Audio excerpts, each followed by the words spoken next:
ఖాళీ చేసి వెళ్ళిపోదాము అనేసి అనుకుంటాం కదా. అదేవిధంగా ఊరికే కృష్ణుడి కోసము రకరకాల ఈ రాక్షసులు రావడము, కృష్ణుడిని అక్కడున్న గోకుల వాసులందరినీ డిస్టర్బ్ చేయడము, మరి కృష్ణుడికి అసలు సురక్షతే లేదు అని చెప్పేసి అందరూ నిశ్చయించుకున్నారు. అందరూ మీటింగ్ పెట్టుకున్నారనమాట. ఇలా అయితే ఎలా, మొన్నేమో ఆ పూతన వచ్చింది, తర్వాత తృణావృత్తుడు వచ్చాడు, ఆ పెద్ద ఎడ్ల బండి విరిగిపోయింది, ఇప్పుడేమో హఠాత్తుగా ఈ చెట్లు పడిపోయాయి. ఇలా చూస్తూ ఉంటే ఎన్నో వస్తూనే ఉన్నాయి. అసలు ఈ ఆటంకాలకి హద్దు లేకుండా పోయింది అని చెప్పేసి అందరూ కలిసి నిర్ణయం తీసుకున్నారు. ఏంటి అంటే అందరము, ఎందుకంటే ఓన్లీ నందమహారాజు షిఫ్ట్ అవ్వాలని అలా ఏం లేదనమాట. ఎందుకంటే కృష్ణుడు అంటే ప్రతి ఒక్కరికి ప్రాణము. అసలు కృష్ణుడి రక్షణే వాళ్ళందరి యొక్క లక్ష్యం అనమాట. ఆ విధంగా కృష్ణుడు చాలా బాగుండాలి, ఆయనకి ఎలాంటి ఇబ్బంది కలగొద్దు అని అందరూ అదే విధంగా ఆలోచిస్తున్నారు. కృష్ణుడు అంటే అంత ప్రేమ కాబట్టి అందరూ కూడా ఏమనుకుంటున్నారంటే, సో అందరము ఇక్కడి నుంచి ఖాళీ చేసి వెళ్ళిపోతాం. అక్కడ ఏంటి, నందమహారాజ్కి ఎంత పెద్ద భవనం ఉంది, 84 కంబ, ఇప్పటికీ కూడా 84 స్తంభాలతోనే ఓ పెద్ద భవంతే ఉంటుంది. ఆయన యొక్క ప్రాంగణం ఎంత పెద్దదంటే యమునా నది పారుతూ ఉంటుంది. అక్కడి వరకు అంత పెద్ద ప్రాంగణం, అంత పెద్ద భవంతి, అవన్నీ వదిలేసి వెళ్ళడం అంటే అదేమి మామూలు మాట కాదు. అలాంటిది మొత్తం ఊరుకు ఊరే గోకులంలో ఉన్నటువంటి వాళ్ళందరూ కూడా వాళ్ళ ఇళ్ళని, వాళ్ళ వాకిళ్ళని, వాళ్ళ పొలాలని అన్నింటినీ వదిలేసి వెళ్దామని సిద్ధమయ్యి మీటింగ్లో డిసైడ్ చేసుకున్నారు, ముహూర్తం పెట్టుకున్నారు, బయలుదేరారు. ఎందుకంటే వాళ్ళు చేరుకోవాల్సింది బృందావనానికి. మనం మరి ఎక్కడికైనా వేరే ప్లేస్కి షిఫ్ట్ అవ్వాలి అంటే మనం ఏం చూసుకుంటాము, పిల్లలకి స్కూలు, ఆడుకోవడానికి పార్కు, ఉండడానికి ఇల్లు, ఇంట్లో బాల్కనీ అన్నీ చూసుకుంటాం కదా, సెక్యూరిటీ అన్నీ చూసుకొని వెళ్తాం. అదేవిధంగా వీళ్ళు కూడా ఆ బృందావనము చాలా అందంగా ఉంది. ఇంకేముందంట, అక్కడ పర్వతాలు ఉన్నాయంట, జలపాతాలు ఉన్నాయంట, యమునా నది ఉంది. అక్కడ ఆవులు ఎందుకు, వాళ్ళ సంపదే గో సంపద. మరి ఆవులన్నింటికి కూడా ఆడుకోవడానికి, తర్వాత ఆవులు మేయడానికి, ఆవులు తిరగడానికి ప్లేస్ కావాలి. వాటిని కట్టేసి పెట్టలేరు కదా. మరి అంత ప్లేస్ ఉందా, మరి అలాంటి పచ్చిక బయళ్ళు ఉన్నాయా, మరి ఏంటి ఏం సంగతి అంతా పరీక్షించి డిసిజన్ తీసుకున్నారనమాట. అక్కడ పిల్లలు ఆడుకోవడానికి కూడా ప్లేస్ ఉంది, ఆవులు మేపడానికి కూడా ఉంది, వాళ్ళు బస చేసుకోవడానికి, వాళ్ళ ఇల్లులు కట్టుకోవడానికి, వాళ్ళందరూ నివసించడానికి కూడా సరి అయిన నివాస స్థలము అని చెప్పేసి అందరూ కలిసి డిసిజన్ తీసుకున్నారు, బృందావనానికి వెళ్దాము అని చెప్పేసి.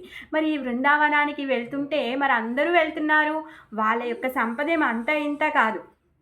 గోవులు ఓన్లీ నందమహారాజ్కి 9 లక్షల ఆవులు ఉన్నాయి. మిగిలిన వాళ్ళకి ఎంత ఆవులు ఉన్నాయి, ఎంత సంపద ఉంది, ఎన్ని సామాన్లు ఉన్నాయి, సంతానము, పిల్లలు, ఋషులు, మునులు, మరి వీళ్ళందరూ కూడా వెళ్ళాలి. వేల కొద్ది బండ్లల్లో సామాన్లు నింపుకొని వెళ్తున్నారు. మరి వీటన్నింటికీ రక్షణ కావాలి కదా. ఈ రక్షణ బాధ్యతని నంద తీసుకున్నాడనమాట.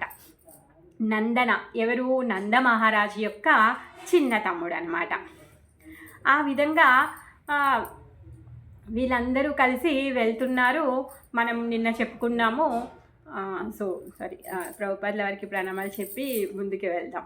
ఓం అజ్ఞానతిమిరాంధస్య జ్ఞానాంజనశలాకయా చక్షురున్మీలితం యేన తస్మై శ్రీగురవే నమః. శ్రీచైతన్యమనోభీష్టం స్థాపితం యేన భూతలే స్వయం రూపా కదా మह्यं దదాతి స్వపదాంతికం. వందేహం శ్రీగురుం శ్రీయుతాపదకమలం శ్రీగురున్ వైష్ణవాంశ్చ శ్రీరూపం సాగ్రజాతం సహగణా రఘునాథాన్వితం తం సజీవం సాద్వైతం సావధూతం పరిజనసహితం కృష్ణ చైతన్యదేవం శ్రీరాధా కృష్ణపాదాన్ सहगना ललित श्री विशाखान्वितांश्च. हे कृष्ण करुणा सिंधो दीनबंधो जगत्पते गोपेश गोपिका कांता राधा कांत नमोस्तुते. तप्तकांचन गौरांगी राधे वृंदावनेश्वरी वृषभानुसुते देवी प्रणमामि हरिप्रिये. वाञ्छाकल्पतरुभ्यश्च कृपा सिन्धुभ्य एव च पतितानां पावनेभ्यो वैष्णवेभ्यो नमो नमः. नमो विष्णुपादाय कृष्णप्रेष्ठाय भूतले श्रीमते भक्तिवेदान्ता स्वामिनिति नामिने. नमस्ते सारस्वते देवे गौरवाणी प्रचारिणे निर्विशेषा शून्यवादी पाश्चात्यदेशतारिणे. श्रीकृष्ण चैतन्य प्रभु नित्यानन्द శ్రీ అద్వైత గదాధర శ్రీవాసాది గౌరభక్తవృంద. హరే కృష్ణ కృష్ణ కృష్ణ హరే హరే, హరే రామ రామ రామ హరే హరే. మూకం కరోతి వాచాలం పంగుం లంఘాయతే గిరిం యత్కృపాతమహం వందే శ్రీగురుం దీనతారిణం. శిల ప్రభుపాద్కి జయ, శిల గురుదేవ్కి జయ. ఆ విధంగా వీళ్ళు బృందావనానికి బయలుదేరారు. మధ్యలో ఎన్నో చెట్లను చూశారు, పక్షులను చూశారు. మరి గోకులంలో నుంచి వీళ్ళందరూ వెళ్ళేటప్పుడు వీళ్ళతో పాటు పక్షులు, పశువులు, కీటకాలు, ప్రతి ఒక్క జీవి కూడా మేము ఇంక ఇక్కడ ఉండము, అసలు కృష్ణుడు లేకపోతే మాకు ఇక్కడ ఉండాల్సిన పనే లేదు అని చెప్పేసి ప్రతి ఒక్కరు కూడా గోకులాన్ని ఖాళీ చేసి అందరూ బృందావానికి వెళ్తూ ఉన్నారు. దారిలో కృష్ణుడు ప్రతిదాన్ని చూసి వాళ్ళ అమ్మని ఎన్నో ప్రశ్నలు అడుగుతున్నాడు. పాపం మెస్లను ఇవ్వడం లేదు. మధ్యలో బ్రేక్ఫాస్ట్ బ్రేక్ అయిపోయింది, తర్వాత లంచ్కి అయిపోయింది. ఇప్పుడు వాళ్ళు యమునా నదిలో తెడ్డు అంతా కట్టేసుకొని బండ్లన్నీ దాటించేసుకున్నారు. చీకటి అయిపోయింది. బండ్లన్నీ దాటడం కోసం గాను అయిపోయేసరికి వాళ్ళందరూ ఏం చేశారు, వాళ్ళ బండ్లని మొత్తం అన్ని బండ్లని అర్ధచంద్రాకారంలో యమునా నది ఆ ఒడ్డున పెట్టేసి అందరూ ఇంకా అక్కడ నైటే ఆల్ట్ చేద్దాము అనేసి అనుకున్నారు. డిన్నర్ ప్రిపేర్ అయిపోయింది, తినేసారు. పిల్లలు అలసిపోయి పడుకున్నారు. నందన్ వచ్చి చెప్తున్నాడు. ఏమంటున్నాడు అంటే, పిల్లలు చాలా త్వరగా పడుకున్నారు, బాగా అలసిపోయారు, తిరిగి అలసిపోయి పడుకున్నారు, కాబట్టి మీరందరూ కూడా త్వరగా పడుకోండి. పిల్లలు రేపు త్వరగా లేస్తారు, మనం వాళ్ళు లేసేదానికంటే మనం ముందు రెడీ అయిపోవాలి, మన నెక్స్ట్ ప్రయాణం కొనసాగించాలి అనేసి చెప్తాడనమాట. ఆ విధంగా వీళ్ళందరూ రెస్ట్ తీసుకుంటారు. మరి వీళ్ళందరూ ఎక్కడున్నారు? భగవద్ధామంలో ఉన్నారు. ఎప్పుడైతే భూదేవి బ్రహ్మదేవుడికి వెళ్ళి ప్రార్థించినప్పుడు బ్రహ్మ, భూదేవి, ఆ దేవతలందరూ కలిసి కూడా విష్ణు దగ్గరికి వెళ్ళారు. క్షీర సముద్రం దగ్గరికి విష్ణు దగ్గరికి వెళ్ళి ప్రార్థించారు. అప్పుడు ఏం చెప్పారు? తను నేను వస్తాను అని చెప్తారు. ఎలా వస్తారు? తన ధామంతో పాటుగా తను ఇక్కడ అవతరించబోతున్నారు. మరి ఆ భగవంతుడి యొక్క ధామమే ఈ బృందావనం. ఈ భౌతిక లోకంలో ఉన్నటువంటి ఏదైతే మనం దర్శనం చేసుకుంటున్నామో అది భౌతికమైనది కాదు. భౌతికమైన ప్రకృతితో భగవంతుడి యొక్క బాహ్య శక్తి ద్వారా నడిచేటటువంటి ధామం కాదు. అది స్వయంగా భగవంతుడి యొక్క స్వచలనతో తన స్వయంచాలక శక్తితో నడిచేటటువంటిది అన్నమాట. అక్కడ ఎటువంటిది కూడా భౌతికమైనది లేదు.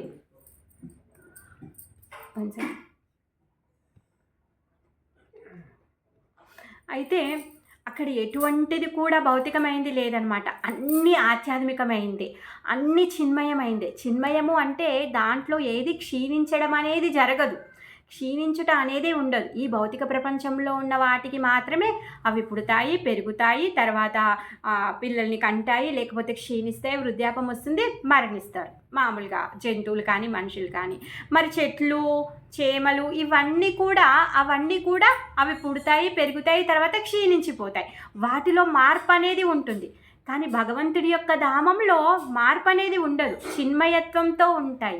మరి అవి ఎలా మారుతూ ఉంటాయంటే భగవంతుడి యొక్క ఇచ్ఛానుసారంగా, భగవంతుడు ఏ విధంగా కోరుకుంటే ఆయనకి ఎలాంటి ఫీలింగ్ కావాలి అంటే ఆ ఫీలింగ్ తగ్గట్టుగా అవన్నీ మారిపోతూ ఉంటాయి అన్నమాట. అవి చిన్మయం.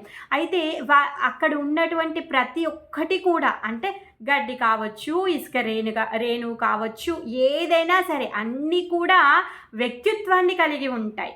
అందుకే యశోదమ్మ పొయ్యి మీద పాలు పెట్టినప్పుడు పాలు ఆలోచిస్తున్నాయి. ఏమంటున్నాయి? చిచి, మా బతికెందుకు, ఇంకా కృష్ణుడు మమ్మల్ని తాకకపోతే మేము ఆత్మహత్య చేసుకుంటాము అని చెప్పి పొయ్యిలో దూకేస్తామని పొంగిపోయాయి. ఆ విధంగా పాలకి, గడ్డి పోచకి, తర్వాత ఇసుక రేణువుకి ప్రతి ఒక్కరికి కూడా వ్యక్తిత్వం ఉంటుంది అన్నమాట. అవి చిన్మయంగా ఉంటాయి. అవన్నీ కూడా కృష్ణుడి యొక్క లీలకి సహకరించడం కోసంగానే భగవంతుడి యొక్క ధామం నుంచి ఇక్కడికి వచ్చాయి. ఆ చిన్మయ ధామం నుంచి ఈ భౌమ బృందావనానికి వచ్చాయి. కృష్ణుడితో పాటుగా ఇవన్నీ వచ్చాయన్నమాట. మరి వీళ్ళందరూ రెస్ట్ తీసుకున్నారు. నెక్స్ట్ డే లేస్తారు, బృందావనానికి వెళ్ళాలి. మరి ఇంతలోకే విశ్వకర్మ వచ్చాడంట. ఈ విశ్వకర్మ ఏమనుకుంటున్నాడు అంటే, ఎప్పుడైతే భూదేవితో పాటు దేవతలందరూ వెళ్ళి ప్రార్థించారో భగవంతుడు విష్ణువు తను మెసేజ్ ఇస్తాడు, నేను వస్తున్నాను సదామంతో, మీరందరూ నా లీలకి పాటుపడండి అని చెప్పాడు, మీరు వెళ్ళి అక్కడ సిద్ధంగా ఉండండి అనేసి చెప్తాడు కదా. మరి ఆ దేవతల్లో ఈ విశ్వకర్మ కూడా ఉన్నాడనమాట. పాపము అప్పటి నుంచి ఎదురు చూస్తున్నాడు. ఎందుకు అంటే విశ్వకర్మ యొక్క పాత్ర ఇప్పటి వరకు ఏమీ అవ్వలేదు, అంటే తను ఏమీ చేయలేకపోయాడంట, అంటే కృష్ణుడి కోసం ఏమీ నిర్మించలేకపోయాడు. మరి ఆయన పని ఏంటి? విశ్వకర్మ అంటేనే ఆయన దేవతల యొక్క ఆర్కిటెక్టర్ అనమాట. అంటే దేవతలకి వాళ్ళ భవనాలు, భవంతులు, వాళ్ళ సెలయేళ్ళు, తర్వాత వాళ్ళకి పార్కులు ఇవన్నీ కట్టిస్తూ ఉంటాడనమాట. ఆయన పరమ అద్భుతంగా చేస్తూ ఉంటాడు శిల్పం. అయితే ఈ శక్తి ఎక్కడి నుంచి పొందాడు? సాక్షాత్తు దేవదేవుడి నుంచి ఆయనకి శక్తి ఇవ్వడం వల్లే ఆయన ఆ విధంగా అలాంటి పోస్టు, ఇంకా అంత తెలివిని ఆయన పొందాడు. ఇప్పుడు ఏమనుకుంటున్నాడంటే ఆయన అప్పుడప్పుడు వస్తాడు, గోకులానికి వచ్చి కృష్ణుని దర్శనం చేసుకుంటూ ఉంటాడనమాట. ఎప్పుడు అనుకుంటాడనమాట కృష్ణుని దర్శనం చేసుకొని, స్వామి ఏం చేయను, నేను ఏమీ సేవ చేయలేకపోయానే, ఇక్కడున్న గోపులు గోపమ్మలు ఏ రోజు కూడా నన్ను తలుచుకోరు, పోనీ వాళ్ళ పాక వేయడానికో వాళ్ళ కొట్టం కట్టడానికో కనీసం ఆవుల కొట్టం వేయడానికి కూడా నన్ను తలుచుకోరే, నాకు ఒక్క సేవ కూడా ఇవ్వలేదు ఇప్పటివరకు, నేను ఒక్క సేవ కూడా నీ లీలలో ఒక్క సేవ కూడా చేయలేదే అని చెప్పేసి పాపం బాగా బాధపడుతూ ఉన్నాడనమాట. బాధపడుతూ ఉన్నాడు. ఇప్పుడు సమయం వచ్చింది, ఏంటి వీళ్ళందరూ షిఫ్ట్ అయ్యి వెళ్తున్నారు, కొత్త ప్లేస్కి వెళ్తున్నారు. ఇప్పుడు ఏమనుకుంటాడంటే విశ్వకర్మ, అసలు ఇది గోల్డెన్ ఆపర్చునిటీ, నాకు ఇలాంటి బంగారు అవకాశం నాకు పోతే దొరకదు. ఎందుకంటే వీళ్ళందరూ ఇప్పుడు కొత్త కాలనీకి వెళ్తున్నారు, అక్కడ కొత్త కాలనీ నిర్మించుకోవాలి కదా. అయితే నేను ఇప్పుడు అక్కడికి వెళ్ళి ఏదో ఒకటి చెయ్యాలి, ఏదో ఒకటి చేయాలి, చెయ్యకపోతే ఎలా అని నా వంతు ప్రయత్నం చేయాలి, భగవంతుడి లీలల్లో నా వంతు సహకారం చేయాలి అని బాగా తాపత్రయపడుతున్నాడు, మురిసిపోతున్నాడు, నాకు ఇంకా ఛాన్స్ వచ్చింది అని చెప్పేసి. తను ఇంకా నైట్ అక్కడ ఉన్న వాళ్ళందరినీ దర్శనం చేసుకుంటాడు, కృష్ణుని దర్శనం చేసుకుంటాడు. ఎందుకంటే ఆయన కూడా వచ్చి కృష్ణుని దర్శనం చేసుకొని వెళ్తూ ఉంటాడనమాట. ఆ రోజు ఆ యమునా తటంలో ఉన్నప్పుడు వాళ్ళందరినీ కూడా దర్శనం చేసుకుంటే అందరినీ చూస్తాడు. తను వెళ్తాడు, తెల్లారిన తర్వాత వెళ్తాడు. ఆ బృందావనంలోనికి వెళ్దామని చాలా ట్రై చేస్తున్నాడు, కానీ పాపం ఎంట్రీ దొరకట్లేదు. ఎందుకు? ఆ బృందావనము భగవంతుడికి, ఆ బృందాదేవి భక్తిదేవి ఆమె గేట్ పాస్ ఇవన్నీ ఎవరు వెళ్ళలేరు. చాలా ట్రై చేశాడు, లోపలికి వెళ్ళలేకపోతున్నాడు. అప్పుడు అమ్మ భగవతీ దేవి అని చెప్పేసి ఆ భక్తిదేవిని ప్రార్థిస్తాడనమాట. ప్రార్థించి, అమ్మ ఏమన్నా చేసి నాకు గేట్ పాస్ ఇవ్వమ్మా, నాకు ఎంట్రన్స్ పాస్ ఇవ్వమ్మా తల్లి అని చెప్పేసి వేడుకుంటున్నాడు అనమాట. వేడుకుంటే ఆమె అంటుంది, అయినా నువ్వు ఇప్పుడు ఈ బృందావనానికి వచ్చి ఏం చేస్తావు నాయన అనేసి అంటే, నాకు ఇప్పుడు ఏదో ఒక అవకాశాన్ని ఇవ్వు, నేను కృష్ణుడికి సేవ చేయాలి, నాకు ఏదో ఒక అవకాశాన్ని ఇవ్వు అంటే తను చెప్పడానికి ట్రై చేస్తుంది, కానీ తను అర్థం చేసుకునే స్థితిలో లేడు. ఇప్పుడు ఆయన ఏమనుకుంటున్నాడంటే, అసలు ఇప్పుడు ఛాన్స్ పోతే మళ్ళీ నాకు దొరకదు, వీళ్ళందరూ షిఫ్ట్ అయ్యి వస్తున్నారు కాబట్టి ఏదో ఒకటి నేను నిర్మించేయాలి కృష్ణుడి కోసము, అక్కడ గోకులంలో ఉన్న వాళ్ళందరి కోసము నేను ఏదో నిర్మాణం చేయాలి అని ఆయన దృఢంగా నిశ్చయించుకోవడం. లోపల చాలా మంచి పెద్ద కోరిక అలా ఉందన్నమాట. ఇంకా ఏం చేస్తాడు, సరే అని చెప్పేసి భగవతీదేవి ఏం చేస్తుందంటే సరే అని చెప్పి తనకి ఎంట్రన్స్ ఇస్తుందన్నమాట. ఎప్పుడైతే ఈ విశ్వకర్మ బృందావనంలోనికి అడుగు పెడతాడో ఆయన యొక్క ఏదైతే అనుభూతి ఉంటుందో అది మొత్తం మారిపోతుందంట. ఆయన ఏమనుకుంటున్నాడు, అక్కడ వచ్చి ఏదో ఒకటి నిర్మించాలి అని ఆశపడుతున్నాడు, కానీ అక్కడికి వచ్చిన తర్వాత ఆ బృందావన దర్శనం చేసుకుంటే నిర్మాణం కాదు కదా, అసలు ఏదీ లేదంట. అతను నిశ్చలంగా అయిపోయాడు. ఎందుకంటే ఆ బృందావనాన్ని చూస్తే భగవంతుడి యొక్క ధామము, మరి భగవంతుడికి భగవంతుడి ధామానికి అసలుకి తేడానే లేదు. మరి భగవంతుడు సచ్చితానందమయుడు, మరి ఆ బృందావనం కూడా సచ్చితానందమయమైందనమాట. అలాంటి ఆనందమయమైనటువంటి ఆ బృందావనాన్ని చూసి పులకరించిపోతున్నాడు, తనని తనే మర్చిపోతున్నాడు. అక్కడున్న గడ్డిని చూసినా, తర్వాత ఆ గడ్డి మీద పడిన ఆ నీటి బిందువులను చూసినా, ఆ బృందావనంలో ఉన్నటువంటి పచ్చిక బయళ్ళు, సెలయేళ్ళు, పర్వతము, తర్వాత రాయి, రప్ప, దుమ్ము, ధూళి ప్రతి ఒక్కటి కూడా చిన్మయంగా ఉందంట, అద్భుతంగా ఉందంట. వాటన్నింటినీ చూస్తే ఈయనకి పరమ ఆనందము, ఉత్సాహము కలుగుతుందంట. అది చూసిన తర్వాత పాపమైన ఉత్సాహం కాస్త డింగ్ అనే నీరు గారిపోతుంది అనమాట.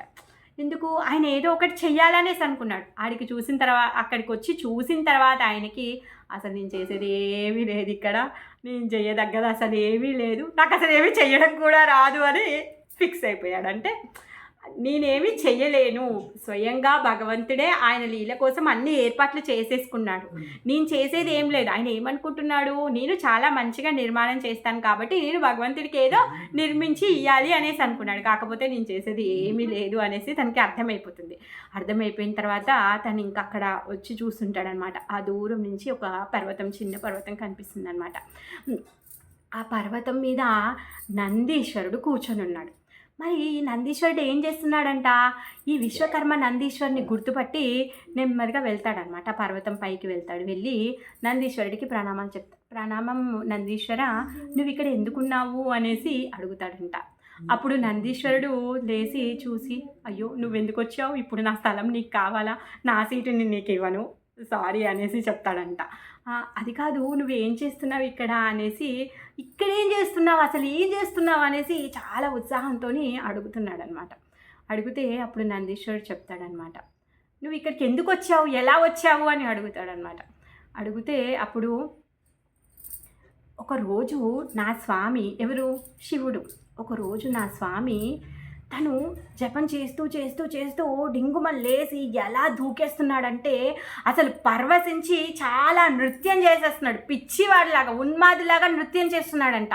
అసలు ఆయన నృత్యాన్ని చూసి వీళ్ళందరూ ఆశ్చర్యపోతున్నారు. ఆయన పరవశించిపోతున్నాడంట. ఆయన అంతలా ఆయనే మురిసిపోతున్నాడు, దొర్లుతున్నాడు, లేస్తున్నాడు, పులకరింతలు వస్తూ ఉన్నాయి శివుడి లోపల. తర్వాత నంది అంటాడంట, స్వామి అసలు ఏమైంది, ఒక్కసారి చెప్పు నాయన అనేసి రిక్వెస్ట్ చేస్తే అప్పుడు శివుడు అంటాడంట, అహో నా స్వామి రాబోతున్నాడు, మొత్తం తన దామంతో సహాగా ఈ భూమి మీదకి రాబోతున్నాడు, తను భౌమలీలలు చేయబోతున్నాడు అని చెప్పేసి గట్టిగా చెప్తాడంట. చెప్పిన తర్వాత ఇంకా నేను ఇక్కడ ఉండను, నేను వెళ్ళి అక్కడికే ఉంటాను అనేసి శివుడు అంటాడంట. అనగానే నంది అంటాడంట, స్వామి స్వామి ప్లీజ్ స్వామి, ప్లీజ్ స్వామి, ప్లీజ్ స్వామి, నాకు ఒక్క ఎంట్రన్స్ పాస్ ప్లీజ్ రాపియవా, మీరైతే అక్కడ ఉంటారు, నేను ఇక్కడ ఉండి ఏం చేస్తాను, నా స్వామి మీరు లేకుండా నేను అక్కడికే వస్తాను, నేను కూడా కృష్ణుడి లీలలు చూస్తాను. సరే సరే, నాకు విఐపి ఏం అవసరం లేదు, ఏదో లాస్ట్ లైన్లో నేను కూర్చుంటాను, నాకేం ఆసనం కూడా ఏమొద్దు, నా తట్టు నేనే తెచ్చుకుంటాను, ఆ ఆసనాన్ని నేనే తెచ్చుకుంటాను, నేను అక్కడ వేసుకొని కూర్చుంటాను, నా కోసం ఏ స్పెషల్ అరేంజ్మెంట్స్ వద్దు, జస్ట్ నన్ను ఎంట్రీ ఇప్పియండి అంతే చాలు అని చెప్పేసి బాగా రిక్వెస్ట్ చేశాను. రిక్వెస్ట్ చేస్తే శివుడు నా మీద దయ తలిచి తను తీసుకొని వచ్చి ఏం చేశాడు అంటే నాకు ఈ పర్వతాన్ని చూపించాడు. ఈ పర్వతాన్ని చూపించి నువ్వు ఇక్కడే కూర్చో అనేసి చెప్పాడు. ఎలా కూర్చోమన్నాడంట, ఎదురుగా గోవర్ధనం ఉంటుంది, ఆ పర్వతం వైపు నీ ముఖాన్ని తిప్పి నువ్వు అక్కడ కూర్చో అనేసి చెప్పాడంట. అలా చెప్పి నన్ను ఇక్కడ కూర్చోపెట్టి నా స్వామి వెళ్ళారు అనేసి చెప్తున్నాడు. తను నన్ను ఇక్కడ కూర్చోపెట్టి వెళ్ళారు. తను ఏం చెప్పాడు అంటే, నువ్వు కృష్ణుడు ఇక్కడ లీలలు చేసేంతవరకు నువ్వు అలానే ధ్యానం చేస్తూ ఉండు అనేసి చెప్పాడంట. ఏమనుకుంటున్నావు నాయనా విశ్వకర్మ, నేను ఎక్కడ వచ్చి తింటున్నాను అనుకుంటున్నావా, లేదు లేదు, ఇక్కడ వచ్చి కూర్చొని ఎదురు చూస్తున్నా, నేను తపస్సు చేస్తున్నా అనేసి చెప్తాడనమాట. నందీశ్వరుడు ఏమనుకుంటాడు, ఎందుకంటే శివుడు ఆయనకు ఆ ప్లేస్ ఇచ్చేళ్ళాడు, ఇప్పుడు ఆ ప్లేస్ ఎక్కడ పోతుందా అని చెప్పి ఆయన చింత ఆయనకు ఉందనమాట. తర్వాత నంది చెప్తాడనమాట, అటు చూడు ఆ పర్వతాన్ని చూడు అని చెప్తాడనమాట. అదే గోవర్ధన పర్వతము అనేసి చెప్తాడనమాట. ఆ విశ్వకర్మ ఆ గోవర్ధన పర్వతాన్ని చూసి ఇంకా అసలు ఎన్నిసార్లు దండ ప్రణామాలు చేసినా ఆయనకి తక్కువే అవుతుందంట. ఎందుకంటే ఆ గోవర్ధన పర్వతంలో సాక్షాత్తు విష్ణుయే కనిపిస్తున్నాడంట. ప్రతి అణువులో కణకణంలో ప్రతి ఆ గోవర్ధనం మీద ఉన్నటువంటి చిన్న చిన్న ఏవైతే రాళ్ళు ఉన్నాయో అన్ని రాళ్ళల్లో కూడా విష్ణువే కనిపిస్తున్నాడంట. అప్పుడు విశ్వకర్మ అంటున్నాడనమాట నందితో, నంది నాకు ఒక్కటే తెలుసు, నేను ఎప్పుడైతే శాస్త్రాలు చదువుకున్నానో, నేను ఎప్పుడైతే శ్రవణం చేశానో నేను అప్పుడు విన్నాను ఈ సంగతి. ఏంటంటే ఈ భగవతీదేవి ఆమె ఆ దయతోని ఆమె గండకీ నదిగా ఎప్పుడైతే మారిపోయిందో అప్పుడు విష్ణు ఆయన శాలిగ్రామ రూపాన్ని తీసుకొని ఆ గండకీలో ఉన్నారు. ఆ ఒక్కటే సంగతి తెలుసు, కానీ భగవంతుడు ఈ విధంగా రూపం తీసుకున్న సంగతి నాకు తెలియదు నాయన. ఇప్పుడు సాక్షాత్తుగా నేను చూస్తున్నాను. ఏంటి, అక్కడ గండకీలో ఉన్న రాళ్ళల్లో మాత్రమే నేను విష్ణు యొక్క దర్శనం చేసుకున్నాను, కానీ ఇక్కడ మాత్రం మొత్తం పర్వతమే. అక్కడ పర్వతంలో ఉన్నటువంటి రాయి రప్ప దుమ్ము ధూళి చిన్న చిన్న ఇసుక రేణుతో పాటుగా ప్రతి ఒక్కటి కూడా విష్ణు కనిపిస్తున్నారు అని చెప్పేసి తను ఇంకా అసలు పులకరించిపోతున్నారనమాట.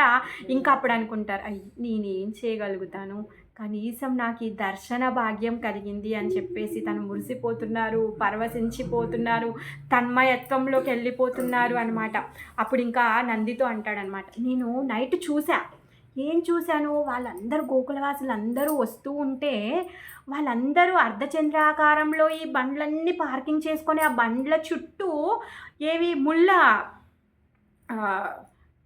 ఏమంటారు ముళ్ళ ఏంటి సారీ ముళ్ళ కంపెనీ అంత పాతుకున్నారు కదా, ఆ పాతి పెట్టారే. అయితే అవన్నీ ఏంటి, ఆహా ఏంటి అద్భుతము. ఆ కల్పవృక్షాల దగ్గరికి వెళ్ళి ప్రార్థిస్తే కూడా కల్పవృక్షం అంట వేషం వేసుకొని ఆ విధంగా ముళ్ళ కంపలాగా తయారవ్వదంట.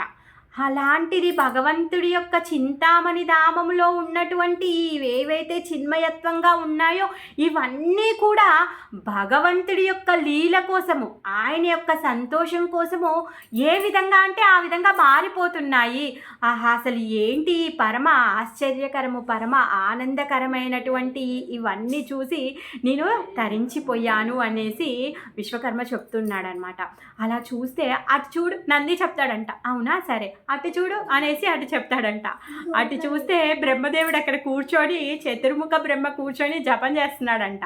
ఏంటి అలా అక్కడ కూర్చున్నాడంటే అది బ్రహ్మదేవుడు ఉన్నటువంటి స్థలము బరసానా అనమాట. దాన్గఢ్, మాన్గఢ్, విలాస్గఢ్ అనమాట. అవన్నీ రాధారాణి కృష్ణులు అందరు వీళ్ళు ఆడుకునేటటువంటి ప్రదేశాలు అనమాట. ఆ బ్రహ్మదేవుడు కూర్చున్నటువంటి ప్లేస్ ఆ విధంగా చూపిస్తాడనమాట. అంటే అక్కడికి వెళ్తే శివ, బ్రహ్మ, తర్వాత ఈ నంది, ఈ గొప్ప గొప్ప వాళ్ళందరూ కూడా అక్కడ కూర్చొని ఆ భగవంతుడి యొక్క లీల ఆస్వాదన చేయడానికి సిద్ధంగా ఉన్నారు. ఇంకా అక్కడ ఉన్నటువంటి పరిసరాలు, అక్కడ ఉన్నటువంటి సెలయేర్లు కానీ, యమునమ్మ కానీ, గోవర్ధనం కానీ, పచ్చిక బయళ్ళు కానీ ప్రతి ఒక్కటి కూడా భగవంతుడు ఏ విధంగా కోరుకుంటే ఆ విధంగా జస్ట్ ఒక బ్లింక్ అంతే, కళ్ళు మూసుకొని కళ్ళు తెరిసేలోపు అవన్నీ మారిపోతాయంట. అవన్నీ ఇప్పుడు మనం చూసినట్టుగానే ఉండవు. అదే అంటున్నాడు అనమాట విశ్వకర్మ. ఒక్క క్షణంలో కళ్ళు మూసుకొని కళ్ళు తెరిసేలోపే ఇవన్నీ వాటంతలవే మారిపోతున్నాయి. ఎలా మారిపోతున్నాయి అంటే భగవంతుడి యొక్క ఇంద్రియాలకి సంతృప్తి కలిగించే విధంగా, ఆయనకి ఏ విధంగా మేము సేవ చేయగలుగుతాము, ఆయనకి ఎలాంటిది ఇప్పుడు కావాలి అంటే ఇప్పుడు ఆయనకి పూల పాన్పు కావాలా, లేకపోతే గడ్డి కావాలా, లేకపోతే చెట్టు ఆనుకోవడానికి మాను కావాలా, లేకపోతే ఆయన ఎండలో కూర్చోవాలా, నీడలో ఉండాలా, ఆ విధంగా ఆయనకి తగ్గట్టుగా ఆ చెట్టు, పొద, చేమ అన్నీ కూడా మారిపోతూ ఉంటాయన్నమాట. ఇంకా ఏమనుకుంటాడు అంటే ఆయన లోపల కొంచెం ఉంటుందన్నమాట, సరే ఏదైనా చూద్దాం, ఏమైనా అవకాశం దొరుకుతుందా అని. అక్కడ చూస్తే ఏది చూసినా కానీ, ఏ మాను చూసినా, ఏ తీగ చూసినా ఆ వేరు నుంచి పైన టిప్పు భాగం వరకు పండ్లు, పూలు విరగబోసి అలా ఉన్నాయంట. అసలు ఆయన చేయాల్సింది ఏమీ లేదు, ఇదంతా చిన్మయ ధామము అని చెప్పేసి ఆ ధామానికి శ్రేష్టంగా ప్రణామాలు చేస్తారనమాట. ఈ విధంగా వీళ్ళు తెల్లారుతుంది. తెల్లారిన తర్వాత వీళ్ళందరూ మళ్ళీ బ్రేక్ఫాస్ట్ చేసుకుంటారు. మళ్ళీ వాళ్ళ ఆటపాటలు నడుస్తూ ఉంటాయి. అందరూ కలిసి లల్లా నీలమణి దర్శనం చేసుకుంటారు. ఆయన దర్శనం చేసుకొని అందరు కలిసి మళ్ళీ బయలుదేరి ఈ బృందావనానికి వస్తారనమాట. మరి కృష్ణుడి యొక్క భవనం ఎలా ఉండాలి, ఏం సంగతి, ఆయన ఎలా తలుచుకుంటే ఆ ధామంలో ఆ విధంగా ప్రకటమైపోతుంది. ఆయన కోరికానుసారంగా ఆ బృందావనం అంతా ప్రకటమైపోయింది. వీళ్ళందరూ బృందావనంలో ఉండడం మొదలుపెట్టారనమాట. బృందావనంలో ఉండడం మొదలుపెట్టారు. రోజులు గడుస్తూనే ఉన్నాయి. ఇది కామన్ వాళ్ళకి, రోజు ఒక ఫెస్టివల్ అవ్వడము, అందరు రావడము, అందరు తోరణాలు కట్టుకోవడము, అందరూ ఏమంటారు పూర్ణ కుంభాలు పెట్టడము, రంగోలి వేయడము, ఇవన్నీ వాళ్ళకి రోజు నడిచేటివే. ప్రతిరోజు మంగళ దర్శనం, ఇంకా శయన్ దర్శనం, ప్రతి ఒక్కరూ వచ్చి కృష్ణుడు దర్శనం చేసుకోవాల్సిందే. మరి ఈ విధంగా కృష్ణుడికి 3 సంవత్సరాలు అయిపోయాయి కదా. ఒకరోజు కృష్ణుడు ఏం చేస్తున్నాడు అంటే ఆడుకుంటూ అమ్మ వల్ల కూర్చున్నాడంట. అమ్మ వల్ల కూర్చొని అమ్మ చెవులు దిద్దులు పట్టుకొని లాగుతూ ఉన్నాడనమాట. ఇవి నాకు కావాలి అనేసి అడుగుతున్నాడంట. అమ్మ అంటుంది, ఎందుకు ఇప్పుడు ఇవి నీకు పెట్టలేను అనేసి అంటుందంట అమ్మ. అప్పుడు అంటుంది, లేదు నాకు కావాలి, నాకు ఈ దిద్దులు కావాలి అనేసి అల్లరి చేస్తున్నాడు అనమాట. పిల్లల అల్లరి ఎలా ఉంటుంది, మంకు పట్టు చెప్తే వినరు కదా. అలా అల్లరి చేస్తూ ఉంటే యశోదమ్మ అంటుంది, అలా ఎలా పెట్టుకుంటావురా, చెవులకి రంధ్రాలు ఉంటే అప్పుడు రంధ్రాలకు పెట్టడానికి వస్తుంది అంటే, మరి నువ్వు నాకు రంధ్రం ఎందుకు చేయించలేదు, నాకు రంధ్రం చేయించు, నాకు కావాలి, చెవులే కావాలి అనేసి మంకు పట్టు పెట్టాడంట. అయితే అలా ఎలా చేయిస్తారు, ఆగు, దానికి ఒక ముహూర్తం ఉంటుంది, ముహూర్తం పెట్టాలి, సరైన సమయం కావాలి, వేద మంత్రాలు చదవాలి, మళ్ళీ పూజ అనుష్ఠానము అర్చనం అన్నీ చెయ్యాలి, అప్పుడు కానీ నీ చెవులు కుట్టియలేమో అనేసి అంటుందంట. అవునా, మరి తెయ్యి త్వరగా చెయ్యి అనేసి అంటాడంట కృష్ణుడు. అలా అంటూ అమ్మతో మాట్లాడుతూ నానా చెయ్యి, నువ్వు త్వరగా ముహూర్తం పెట్టించు అనేసి నందమహారాజ్ దగ్గరికి వెళ్తాడంట కృష్ణుడు. నందమహారాజ్ దగ్గరికి వెళ్ళి నాన్న పెట్టించు ముహూర్తం పెట్టించు అనేసి అంటాడనమాట. అప్పుడు నందమహారాజ్ ఏం చేస్తాడంటే శాండిల్యముని దగ్గరికి వెళ్తాడు. శాండిల్యముని దగ్గరికి వెళ్ళి ఇలా మరి చెవులు కుట్టించాలి అంటే ఏం చెయ్యాలి అంటే, అవును ఇప్పుడు కరెక్ట్ అయిన సమయమే, 3 సంవత్సరాలు నిండిన తర్వాతే చెవులు కుట్టిస్తారు, సరే అని చెప్పేసి మంచి ముహూర్తమే, ఇప్పుడు మంచి సమయమే అని చెప్పేసి ఈ రోజుల్లోనే అని తను ఒక డేట్ ఫిక్స్ చేస్తారు, మెనూ ఫిక్స్ చేస్తారు, అన్నీ చేసేస్తారు. ఇంకా తర్వాత అయినా కృష్ణుడికి సమయంతో పని ఏంటి? కృష్ణుడు తలుచుకుంటే కాలము తను ఎటైనా తిరిగేస్తుంది, అవునా కాదా? కాలస్వరూపుడే కృష్ణుడు. ఆయనకు తగ్గట్టుగా కాలం తిరగడం ఏమైనా పెద్ద పనా? ఆయన తలుచుకున్నాడు కాబట్టి అలాంటి టైం ఉంది కాబట్టి ఆయన తలుచుకున్నాడు అనమాట. ఆయన తలుచుకుంటే ఇంకే ఎంతమందిని ఎన్నెన్ని లీలలు చేసేస్తాడు, ఎలా అందరినీ ఉద్ధరించి చూస్తూనే ఉంటాడనమాట. మరి ఇలానే ఎప్పుడు అశ్విని దేవతలు ఇద్దరు ఉంటారు. వీళ్ళెవరు? దేవతల యొక్క డాక్టర్లు. మరి దేవతలకి డాక్టర్లు అవసరం అంటారా? దేవతలు అమృతం తాగుతారు, వాళ్ళకి ముసలితనం రాదు, రోగాలు రావు, ఏమీ రావు. కాకపోతే వాళ్ళిద్దరు పాపం ఏం చేస్తారు? డాక్టర్ డిగ్రీ చదువుకున్నారు, కష్టపడి జీవితంలో చాలా ఎక్కువ సమయాన్ని వెచ్చించి డాక్టర్ డిగ్రీ చదువుకున్నారు. వాళ్ళకి ఏమీ పని లేదు, వాళ్ళని ఎవరు లెక్క చేసేవాళ్ళు, ఎందుకంటే ఎవరికి రోగాలు నొప్పులు ఏమీ రావు. మనమంటే భౌతికంగా ఉన్నాం కాబట్టి మనం తిన్నది ఏమంటారు, మనకు అరగదు, మనం తిరగము, ఆవు సేవ చెయ్యము, కాబట్టి మనకి డాక్టర్లు అవసరం. మరి అలానే గోకులంలో కూడా డాక్టర్ అవసరం ఎప్పుడు పడలేదంట. ఎప్పుడు ఈ అశ్విని కుమారులు వచ్చినా మేము డాక్టర్లమని చెప్పినా కానీ ఎవరు లెక్క చేసేవాళ్ళు కదంట. మాకు డాక్టర్లు అవసరం లేదయ్యా, వెళ్ళండి అనేసి చెప్పేవాళ్ళు అనమాట. ఎవరు లెక్క చేసేవాళ్ళు కాదు. అయితే వాళ్ళిద్దరు అశ్విని కుమారులు ఎప్పుడు లోపల, హే ప్రభు మాకు ఏదన్నా కొంచెం సేవ ఇయ్యి నాయనా అని చెప్పి వాళ్ళు పరితపించే వాళ్ళంట. చాలా బాగా ప్రే చేసేవాళ్ళు అనమాట. ఇంకా కృష్ణుడు ఏం చేస్తాడు, అందరి హృదయంలో ఉన్నాడు కదా, మరి ఇంకా వాళ్ళకు కూడా సేవ ఇవ్వాలి కదా. అందుకనే ఇప్పుడు ఈసారి ఏం చేశాడంటే చెవులు కుట్టించుకుందాం అనుకున్నారనమాట. మరి కృష్ణుడికి అన్నప్రసన్న చేసేటప్పుడు మిగిలిన పిల్లలందరికీ ఏ విధంగా అయితే అన్నప్రసన్న చేస్తారో, ఇప్పుడు కృష్ణుడికి చెవులు కుట్టిస్తే మిగిలిన వాళ్ళందరికీ కూడా చెవులు కుట్టించాలి. ఆ కర్ణభేది సంస్కారం అందరికీ చేయించాలి. ఇప్పుడు శాండిల్యముని ముహూర్తం పెట్టారు. ఆ ముహూర్తపు రోజు వచ్చింది.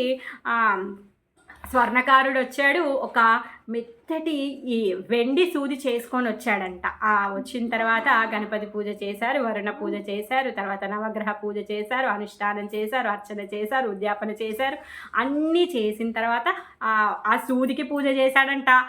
నందమహారాజు సూదికి పూజ చేసి ఆ స్వర్ణకారుడికి పూజ చేసిన తర్వాత, మరి ఇప్పుడు ఇంతమంది పిల్లలకి చెవులు కుట్టించాలి, పిల్లలు ఏడుస్తారు, చెవుకి రంధ్రం పెడితే రక్తం వస్తుంది, మరి ఎలా వాళ్ళని ఏం చేయాలి అని చెప్పేసి ముందుగానే ఈ నందమహారాజు వెళ్ళి అశ్విని కుమారులు ఇద్దరు వృద్ధుల వేషంలో ఒక సీనియర్ డాక్టర్స్ లాగా వాళ్ళు వేషం వేసుకొని ఉన్నారనమాట. ఈ నందమహారాజ్ వాళ్ళ దగ్గరికి వెళ్ళి రిక్వెస్ట్ చేస్తాడనమాట. ఇప్పటివరకు ఎప్పుడు పట్టించుకోలేదు అసలు, వాళ్ళ ఊర్లో డాక్టర్ ఉన్నా లేనట్టే.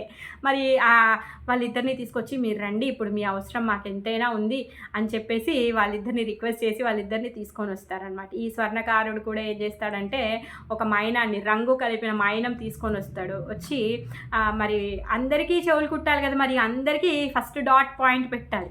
అసలు ఈ చెవులు కుడతాము అని డిసైడ్ అయిన తర్వాత దానికి ముందు రోజు కృష్ణుడు అందరి పిల్లలు ఇళ్ళకి వెళ్ళి నీకు చెవులు కుడతారు, నాకు చెవులు కుడతారు, నీకు చెవులు కుడతారు, నాకు చెవులు కుడతారు అని చెప్పేసి ఇదే ఆట అంట. అలా అందరూ అనుకుంటున్నారు, వీడు చెవులు కుట్టించుకోవడం ఏంటో కానీ మా గుండెలు బద్దలయ్యేలా ఉన్నాయి, వీడికి చెవులు కుడితే వీడు ఎంత ఏడుస్తాడో, వాని ఏడుపు మేము తట్టుకుంటామా, వాని బాధ మేము చూస్తామా అని వీళ్ళందరూ గుండెలు రాళ్ళు అయిపోతున్నాయంట, బద్దలవుతున్నాయంట. అందరేమో ఈ బెంగ పెట్టుకున్నారు, అసలు పిల్లలందరినీ ఎలా ఊకించాలి, కృష్ణుడు ఏడిస్తే ఎలా, అసలు కృష్ణుడిని ఎలా ఊకోబెట్టాలి. వాళ్ళకి మిగిలిన పిల్లల మీద ఎవరికి ఏమీ లేదు, కృష్ణుడు ఏడిస్తే ఎలా, కృష్ణుడికి నొప్పి అవుతే ఎలా, ఇదే చింత వాళ్ళందరిది. అందుకని చెప్పేసి ఏమేమో ఆట బొమ్మలు, సామాన్లు, ఏమేమో అన్నీ కలెక్ట్ చేశారంట. అందరూ ఎవరికి తోసినాయి అవి కలెక్ట్ చేసి అందరూ తెచ్చిపెట్టారనమాట. ఎప్పుడైతే పిల్లలకి చెవులు కుడితే వాళ్ళు ఏడిస్తే ఏదో ఒకటి ఇచ్చి వాళ్ళకి నచ్చ చెప్పి వాళ్ళ ఏడుపు మూయించడానికి కోసం అనమాట. మరి అయితే ఈ స్వర్ణకారుడు ఏం చేశాడు, అందరికీ డాట్స్ పెట్టాడనమాట. అందరికీ ఆ రంగు మైనం తీసుకొచ్చాడు కదా, అందరికీ డాట్స్ పెట్టాడు. పెట్టిన తర్వాత శాండిల్య ఋషి చెప్తాడనమాట, ఆ డాక్టర్ని పిలిచి, అశ్విని కుమారులను పిలిచి ఆ సూది వాళ్ళ చేతికి ఇచ్చి, ఇప్పుడు మీరు ఈ సూదితో కర్ణభేది చెయ్యండి అనేసి చెప్తాడనమాట. మరి వీళ్ళు ఇప్పుడు కర్ణభేది చెయ్యబోతున్నారు. మరి ఫస్ట్ ఎవరున్నారు, సీనియర్ మోస్ట్లో బలదేవుడు ఉన్నాడు. బలదేవుడు చెప్తాడనమాట శాండిలముని. లేదు లేదు, పెద్దవాడైన బలరాముడికి సీనియర్ కదా, ఆయనకు చేయాలి. ఎన్ని రోజులు సీనియర్? ఒక 8 రోజులు సీనియర్ అంతే, కానీ సీనియరే. ఫస్ట్ బలరాముడికి చెవులు కుట్టుదాము అనేసి చెప్తాడనమాట. మరి ఇంకా బలరాముడు ఏడుస్తాడేమో అని చెప్పేసి యశోదమ్మ రోహిణి అమ్మ ఫస్ట్ బలరాముడిని తీసుకొని వల్లో తీసుకొచ్చి అక్కడ కూర్చున్న తర్వాత అశ్విని కుమారులు వచ్చి ఆయన చెవుని భేదించడానికి వెళ్తుంటే అమ్మో పిల్లోడు ఏడుస్తారు అని చెప్పేసి చెన అంటారు కదా, అది ఇదేంటి Bengali sweet or Orissa sweet నాకు తెలిసి చెన అంటారు దాన్ని. ఆ చెనాని ఆ ముద్దని బలదేవుడి చేతిలో పెట్టారంట. అయితే ఈ స్వీట్ ఎలా చేస్తారు అంటే పెరుగు తోడుకున్న తర్వాత వెన్న తీస్తే మజ్జిగ అవుతుంది కదా, ఆ మజ్జిగని ఉడికిస్తారనమాట. ఉడికించిన తర్వాత అది పైన తెట్టులా అవుతుంది, దాంట్లో బెల్లం వేసి దాన్ని కేక్ లాగా చేస్తారు. అది కేక్ లాగా అయిన తర్వాత దాన్ని కట్ చేస్తారనమాట. దాన్ని చెన అంటారు. ఆ చెన ఒక పీస్ని బలరాముడి చేతిలో పెట్టి చెవులు కుట్టారంట. ఇంకా అందరు చూస్తున్నారు, అమ్మో ఏడుస్తాడేమో వీడు, ఏం చెప్పాలి అని అందరు చూస్తూ ఉన్నారు. చెవులు కుట్టిన తర్వాత బలదేవుడు ఏమీ అనలేదంట. బలదేవుడు నిజంగా బలదేవుడు ఆదిశేషుడు, ఆయనకున్న బలం ముందు ఆ చెవులు కుట్టడం ఆయనకి ఏమైనా పెద్ద బాధ కలిగించేదా కాదు. ఎందుకు, ఆయన అనంత కోటి విశ్వాలని ఆయన తల మీద పెట్టుకొని మోస్తున్నాడు. ఆయనకేమి ఇదేమి పెద్ద కష్టమైన పని కాదు, ఇదేమి లెక్క తీసుకునే అంతది కూడా కాదనమాట. మరి అలాంటప్పుడు ఇంకా బలదేవుడు ఏడవలేదు. నెక్స్ట్ లైన్లో ఎవరున్నారు, కృష్ణుడు ఉన్నాడు. ఇప్పుడు కృష్ణుడి యొక్క చెవులు కుట్టాలి. అందరూ స్తబ్దంగా ఉన్నారు.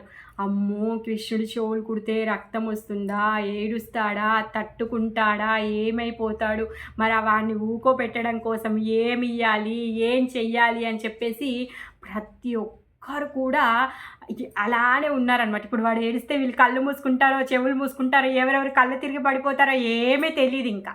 మరి నిజంగానే కృష్ణుడికి చెవులు ముక్కు కుట్టించుకున్నాడా చిన్నప్పుడు అంటే, అయితే ఇప్పుడు మనకి ఈ కలియుగంలో కూడా ఒక స్టోరీ ఉందన్నమాట.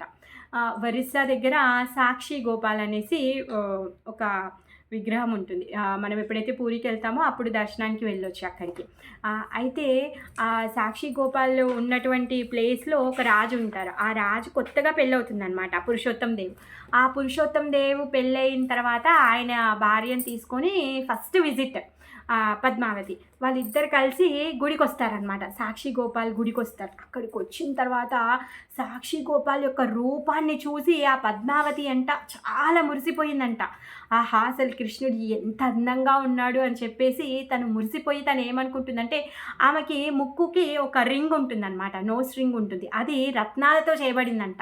ఆమె ఏమనుకుంటుందంటే, ఆమె మురిసిపోయి భగవంతుడి దర్శనాన్ని చూసి ఆమె ఏదైనా ఒకటి గిఫ్ట్ ఇవ్వాలి అనేసి. రాణి కదా, రాణులు రాజులకు అలానే ఉంటుంది కదా, ఎవరితోనైనా వాళ్ళు సంతృప్తి చెందితే ఏదో ఒకటి తీసి వాళ్ళు ఇచ్చేస్తుంటారు. ఆ విధంగా కృష్ణుడిని చూసి ఆమె మర్చిపోయి ఆమె ఏదైనా ఒకటి ఆఫర్ చేయాలి అని చెప్పేసి తన నోస్ రింగ్ని కృష్ణునికి ఇవ్వాలి అని చెప్పేసి తీసి ఇద్దామనుకొని మళ్ళీ ఏం చేసిందంట, తీసుకొని మళ్ళీ తనే పెట్టుకొని ఇంటికి వెళ్ళిపోతే సాక్షి గోపాల్ నైటు ఆ పద్మావతి కలలో వచ్చాడంట. కలలో వచ్చి, ఏంటి నువ్వేమో నాకు నోస్ రింగ్ ఇస్తాను అని చెప్పేసి ఇది తీసావు, మళ్ళీ నువ్వే పెట్టుకొని వచ్చావు అనేసి అడుగుతాడంట. అప్పుడు ఆమె అంటుందంట, అవును మరి నేను ఏం చేస్తాను, నీ ముక్కు కుట్టిలేదు కదా, నేను ఇప్పుడు పూజారికి ఇస్తే తను ఏం చేస్తాడు, తనే దాపెట్టుకుంటాడు, నీకు ఇవ్వడు, అందుకే నా దగ్గరే పెట్టుకుంటా అని చెప్పి నేను తెచ్చేసుకున్నాను అనేసి అంటుందన్నమాట. ఎవరు చెప్పారు నాకు ముక్కు కుట్టిలేదు అని చెప్పేసి? ఆ పూజారికి తెలియదేమో, నేను చెప్తున్నాగా చిన్నప్పుడే మా అమ్మ నాకు చెవులు ముక్కు 2 కుట్టించింది, నీకు తెలీదు, ఆ పూజారికి తెలీదు, నాకు రింగ్ కావాలి అనేసి అంటే నెక్స్ట్ డే మార్నింగ్ మళ్ళీ ఆ పద్మావతి ఆ రాణి లేచి తను మళ్ళీ సాక్షి గోపాల్కి వెళ్ళి పూజారిని అడుగుతుందనమాట, ఆ కృష్ణుడికి ముక్కు రంధ్రం ఉందా చూడండి అనేసి అంటే, అవును ఉందమ్మా, నేను ఇన్ని రోజుల నుంచి సేవ చేస్తున్నా, నాకు తెలీదు, నీకు ఎలా తెలిసింది అనేసి ఆ పూజారి అడుగుతాడనమాట. నైట్ ఇలా కలలో వచ్చాడు అని చెప్పి తన నోస్ రింగ్ని తీసి కృష్ణుడికి పెడుతుంది అనమాట, తనే స్వయంగా పెడుతుంది. ఇప్పటికీ కూడా ఆ నోస్ రింగ్ ఉంది సాక్షి గోపాల్ దగ్గర అనమాట. అంటే కృష్ణుడికి తను చేసే లీలలన్నీ కూడా ఇవన్నీ నిజంగా జరిగినాయి అనమాట. అంటే దానికి ప్రమాణం కోసమే నేను ఈ స్టోరీ చెప్పాను. ఇప్పుడు కృష్ణుడు టైం ఇప్పుడు ఏంటంటే తన టర్న్ వచ్చింది, ఇంకా కృష్ణుడికి కూడా డాట్స్ పెట్టారు. ఇప్పుడు ఆ డాక్టర్ ఇంకా తను ఏం చేయాలి, ఆ వెండి సూది తీసుకొని తను రంధ్రం చెయ్యాలి. మరి అందరు గుండెలు అసలు చాలా వేగంగా కొట్టుకుంటున్నాయి. ఏం చేయాలో తెలియట్లేదు. యశోదమ్మ ఒళ్ళో కూర్చోపెట్టుకుంది. డాక్టర్ దగ్గరకొచ్చి కూర్చుంది. ఇంకా అతను ఏం చేశాడు, ఆ వెండి సూది తీసుకొని చెవుని భేదించేశాడు. భేదించగానే ఎంత గట్టిగా అరిసాడంటే కాళ్ళు నేలకేసి కొట్టుకుంటూ ఏడుస్తున్నాడు. ఇంకా యశోదమ్మ 2 చేతులు గట్టిగా పట్టుకుందంట. ఎంత గట్టిగా ఏడుస్తున్నాడంటే ఏం పెట్టినా, ఏం చూయించినా, ఏ వస్తువు ఇచ్చినా, ఏం చెప్పినా ఊరుకోవట్లేడంట. గట్టిగా ఏడుస్తున్నాడంట.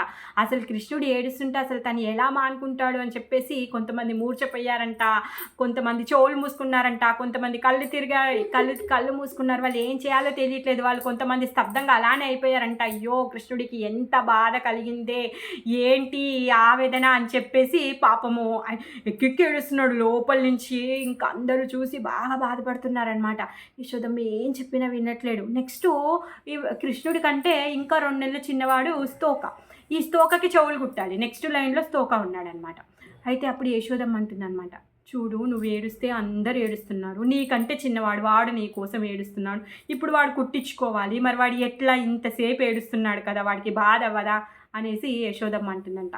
అప్పుడు కృష్ణుడు అవునా అవునా అని చెప్పేసి అనేసి ఎక్కి పడుతూ తన ఏడుపుని తన లోపలే దిగమింగుకుంటున్నాడంట. స్తోకకి బాధ అవుతుంది అని చెప్పేసి. ఆ విధంగా